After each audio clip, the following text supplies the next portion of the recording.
Building കൺസ്ട്രക്ഷന് മുൻപ് മണ്ണ് പരിശോധിക്കുന്നതിന്റെ ആവശ്യകത. കെട്ടിടം പണിയുന്നതിന് മുൻപ് ശ്രദ്ധിക്കേണ്ട കാര്യങ്ങൾ. സ്ഥലപരിശോധന. സ്ഥലം മണ്ണിട്ട് നികത്തിയതാണോ എന്ന് നോക്കണം.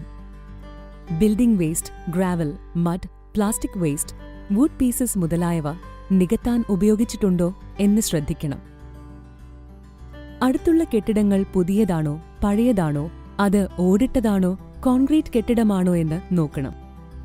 പ്ലോട്ടുമായുള്ള അപ്രോക്സിമേറ്റ് ഡിസ്റ്റൻസ് നോട്ട് ചെയ്യണം. ഏത് ടൈപ്പ് ഫൗണ്ടേഷനിലാണ് കെട്ടിടങ്ങൾ പണിതിരിക്കുന്നതെന്ന് മനസ്സിലാക്കണം. പാടമാണോ, പാടം നികത്തിയതാണോ, നികത്തിയതാണെങ്കിൽ ഏതുതരം മെറ്റീരിയൽ ഉപയോഗിച്ചാണ് നികത്തിയിരിക്കുന്നതെന്ന് നോക്കണം. അങ്ങനെയെങ്കിൽ നികത്തിയ സ്ഥലത്ത് കുളമോ മരത്തിന്റെ കടയോ ചെറിയ തോടോ ഉണ്ടായിരുന്നോ എന്ന് അന്വേഷിക്കണം. സ്ഥലത്തിന്റെ അടുത്ത് പുഴയോ കനാലോ ഉണ്ടെങ്കിൽ അതിന്റെ ആഴവും ഒഴുക്കിന്റെ ദിശയും കൂടി നോക്കണം. സ്ഥലത്തിന്റെ നടുക്കുകൂടിയോ സൈഡിൽ കൂടിയോ KCB ലൈൻ പോകുന്നുണ്ടോ എന്ന് നോക്കണം. പുതിയതായി പണിയുന്ന കെട്ടിടത്തിന്റെ പൊക്കം എത്രയെന്ന് നോക്കണം. എത്ര നിലകളുള്ള കെട്ടിടമാണെന്ന് ശ്രദ്ധിക്കണം. സ്ഥലത്തിലേക്കുള്ള വഴിയുടെ വീതിയും വളവുകളും ശ്രദ്ധിക്കണം.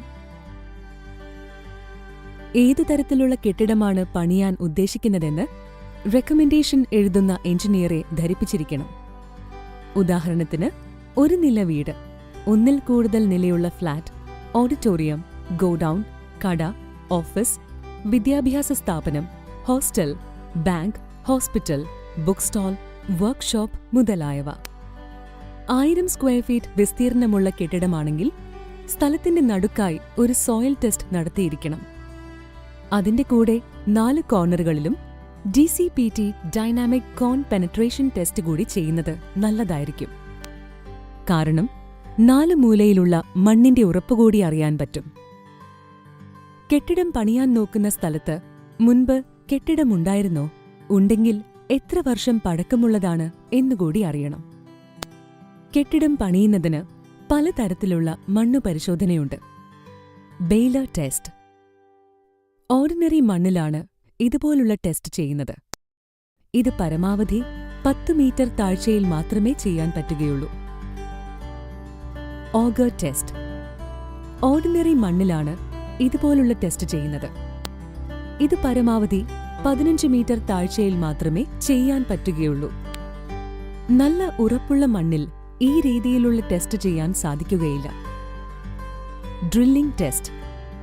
ഏത് രീതിയിലുള്ള കെട്ടിടം പണിയുന്നതിനും ഈ രീതി അനുയോജ്യമാണ്. വീട്, പാലം, ബഹുനില കെട്ടിടങ്ങൾ, ഗോഡൌൺ, റെയിൽവേ മുതലായവയ്ക്ക് ഈ ടെസ്റ്റ് ഉപയോഗിക്കാം.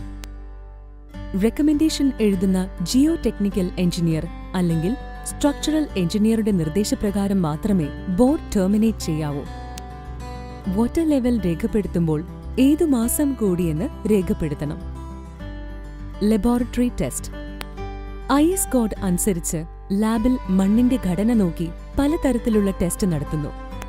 അതിന്റെ റിസൾട്ടും കെട്ടിടത്തിന്റെ പൊക്കവും അതിൽ വരുന്ന ലോഡും നോക്കി പരിചയസമ്പന്നരായ Jio technical or structural engineer കെട്ടിടത്തിന്റെ അടിത്തറ ഏതു രീതിയിലാണ് കൊടുക്കുകയെന്ന് പറയും. ഇതുപ്രകാരമല്ലാതെയാണ് കെട്ടിടം പണിയുന്നതെങ്കിൽ പെട്ടെന്ന് ഒരു കെട്ടിടത്തിന്റെ ഇരുത്തം അറിയാൻ പറ്റില്ല. കാലക്രമേണ മാത്രമേ ആ കെട്ടിടത്തിന്റെ ഇരുത്തവും ചരിവും അറിയാൻ സാധിക്കൂ. അതുപോലെ കെട്ടിടത്തിന്റെ ഭിത്തികൾ വിണ്ടുകീറുകയും ചെയ്യുന്നത് കാണാം. അതുകൊണ്ട് സ്ട്രക്ചറൽ എഞ്ചിനീയർ പറയുന്നതുപോലെ തന്നെ കെട്ടിടത്തിന്റെ അടിത്തറ കൊടുക്കാൻ ശ്രദ്ധിക്കുക. Water test. സ്ഥലത്തെ കിണറിലോ കുളത്തിലോ തോട്ടിലോ ഉള്ള വെള്ളം ലബോറട്ടറി ടെസ്റ്റിന് ശേഷം മാത്രമേ കെട്ടിട നിർമ്മാണത്തിന് ഉപയോഗിക്കാവൂ. ബിൽഡിംഗ് പണിയാനുദ്ദേശിക്കുന്ന സ്ഥലം ചരിവുള്ളതാണെങ്കിൽ 4 കോർണറുകളിലും ഉറപ്പായും ടെസ്റ്റ് നടത്തിയിരിക്കണം.